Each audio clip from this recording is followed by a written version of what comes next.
तो तो ये वाली वीडियो दिखाता हूँ। देखिए कॉलिन आ रहा है।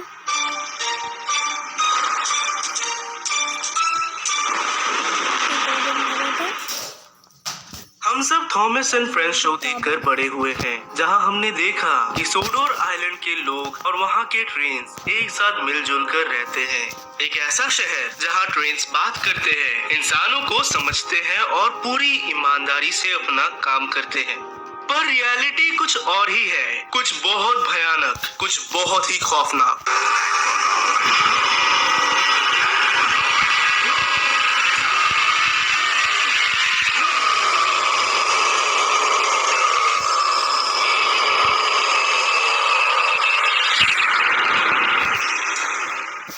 ये सब शुरू हुआ professor will say. Professor will 1903 को जर्मनी में पैदा हुए। बायोलॉजी और बायोफ्यूजन जैसे सब्जेक्ट्स पर उनका काफी इंटरेस्ट रहा। और तो और प्रोफेसर विल की पहचान बहुत ऊपर तक थी।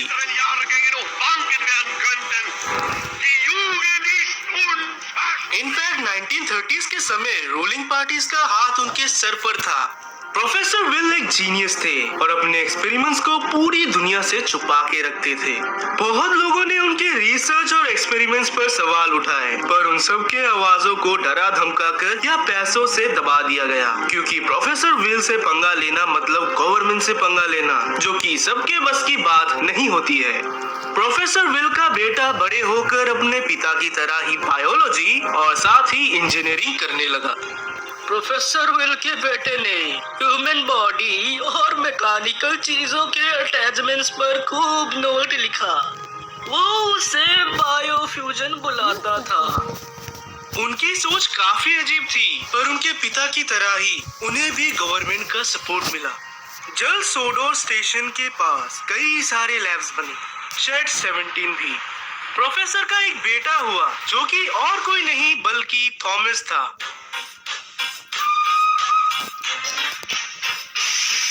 वो है 2, वो है 4, वो है 6, वो है 8, करते हैं हर काम में बात। लाल हरे भूरे नीले सबके सब है जोशीले, सब करते हैं अपना काम, चाहे पास हो या फिर दूर मकाम। कभी उतरे तो मुड़ मुड़ के Thomas and his friends. Thomas बड़ा ही प्यारा लड़का था। वो हमेशा स्टेशन में घूमता रहता था अपने कैमरे के साथ। थॉमस को ट्रेन से बड़ा लगाव था। सोडोर आइलैंड में सब कुछ नॉर्मल चल रहा था कि तभी एक दिन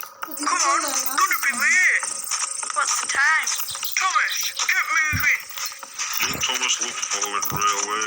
He'd be out all the time, hoping to catch a new train on his camera. 11:45's coming through soon. You won't wait for us.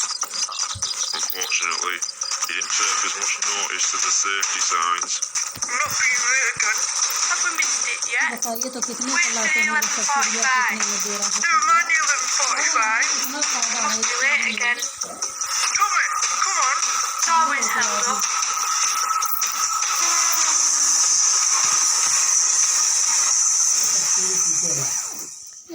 Thomas के पिता उसके बॉडी पार्ट्स को लेकर शेड 17 में घुस गया। कुछ दिन बीत गए, लेकिन थॉमस जिंदा है या नहीं ये अभी तक पता नहीं चला। प्रोफेसर विल आए अपने पोते को देखने, पर शेड 17 में घुसने के बाद वो भी बाहर नहीं आ रहे थे। दोनों बाप बेटे रेगुलरली बाहर से चीजें मंगवाते थे, पर उन्होंने कभी भी किसी को भी शेड 17 के अंदर जाने नहीं दिया। एक साल बीत गया, पर किसी ने थॉमस के बारे में कुछ भी नहीं सुना। एक साल तक शेड 17 से कुछ भी बाहर नहीं आया, तो ये ऑब्वियस था कि अभी तक थॉमस की बॉडी वहाँ अंदर ही मौजूद है। सोडोर आइलैंड में ये सवाल फैला कि क्या बेचारे थॉमस को फ्यूनरल तक नसीब नहीं होगा। एक साल बाद शेड 17 से थॉमस को बाहर निकाला गया।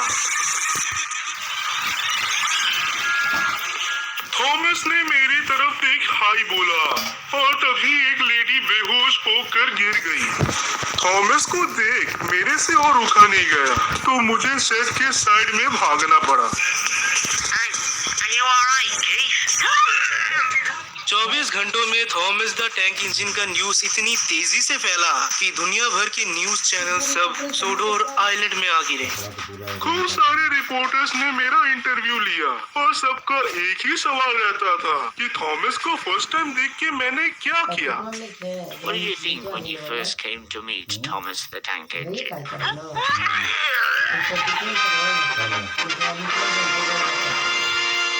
What was your reaction when you first met a talking tank engine? हाँ, मैंने नेशनल टीवी पर सबके सामने उल्टी किया, बार बार। टाउन के बच्चे मुझे वॉमिट मैन बुलाने लगे। थॉमस के पिता और उसके दादाजी से बहुत सारे सवाल पूछे गए, मगर उन दोनों ने सिर्फ एक सवाल का जवाब देना सही समझा। वो सवाल था कि क्या थॉमस कभी रेलवे के लिए काम करेगा।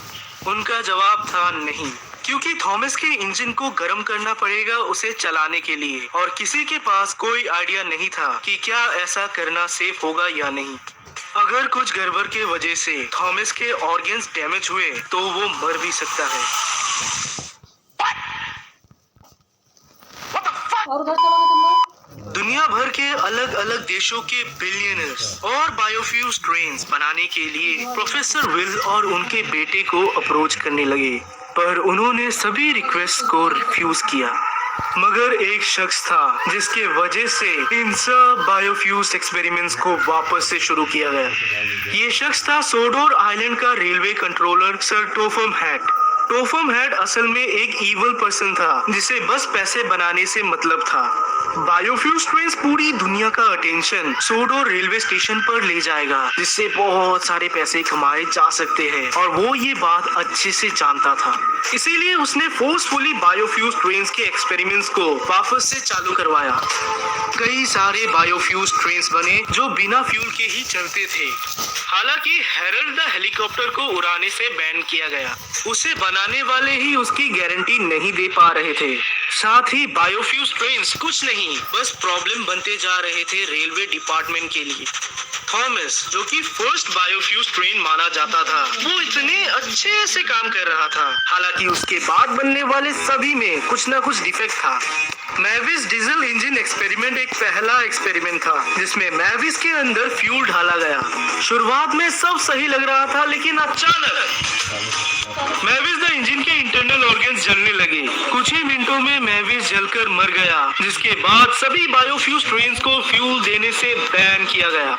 थॉमस के पापा ने इमीडिएटली रिजाइन कर दिया जब उन्हें पता चला कि पैसों के लिए बायोफ्यूल ट्रेन्स पर अत्याचार हो रहा था। यही सब देखते हुए थॉमस के दादाजी ने भी एक बहुत ही कठोर कदम उठाया।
अपने बायोफ्यूल ट्रेन्स के बुरे हालत को देख ये सदमा सह नहीं पाए, तो उन्होंने खुद को खत्म करना सही समझा। सोडोर आइलैंड में कुछ भी ठीक नहीं हो रहा था। बायोफ्यूल ट्रेन्स अब प्रॉफिटेबल सोर्सेस नहीं बल्कि प्रॉब्लम्स का भंडार बन रहे थे, जिसको बहुत ही जल्द रेलवे डिपार्टमेंट को रोकना पड़ेगा। साथ ही थॉमस को एक बहुत ही बड़ा सच पता चला। आखिर क्या था वो सच और आगे क्या हुआ, ये जानने के लिए देखें थॉमस द डेड एंड।